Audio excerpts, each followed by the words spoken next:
एक बार भगवान व्यास देव जी ने एक श्लोक लिखा, इंद्रियां बड़ी बलवान है जो बड़े बड़े विद्वानों को भी खींचकर भ्रष्ट कर देती है, इसलिए एकांत में अपनी बहन के पास बहुत समय तक नहीं रहना चाहिए, अपनी बेटी के पास भी बहुत समय तक नहीं रहना चाहिए, और पुत्र जवान हो तो एक सैया पे एकांत में माँ को भी नहीं लेटना चाहिए।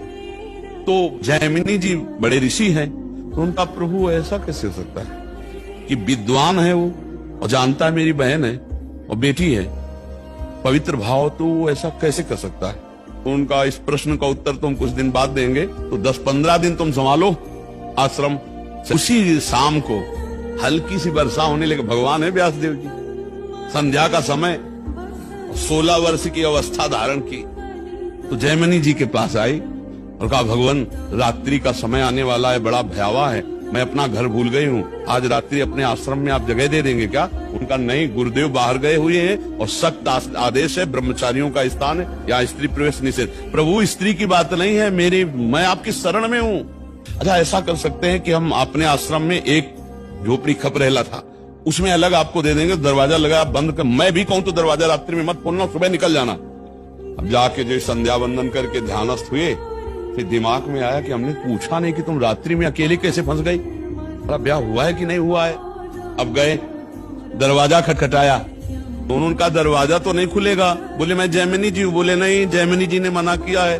खपरेला थे, कोई लिंटर तो था ले खपरा हटाए, बांस हटाए, कूद गए, देखा तो वो सुंदर रूप देख के मुग्ध हो गए।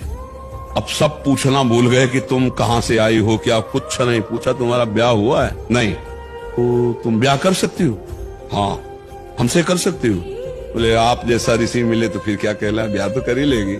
उनका शर्त है, जहां आप स्नान करने गए थे वहां काली जी का मंदिर है, वहां तक अपना मुंह काला करो, हमें पीठ में बैठा लो और वहां तक ले चलो, फिर वो आम जयमाला डाल देंगी तुम्हारे।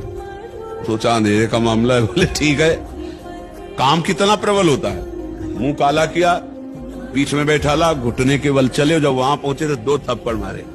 उन्होंने देखा तो भगवान व्यास देव जी ने कहा, श्लोक गलत है कि सही? बोले गुरुदेव सही है, क्योंकि इतने बड़े विद्वान जैमिनी ऋषि, तो बोले तुम्हारे लिए तो संपूर्ण जगत जननी के भाव में देखो या बेटी के भाव में देखो या बहन के भाव में देखो, तुम्हारा भाव क्यों बदल गया? इस श्लोक में लिखा है कि गलत है कि? बोले गुरुदेव पक्का सही।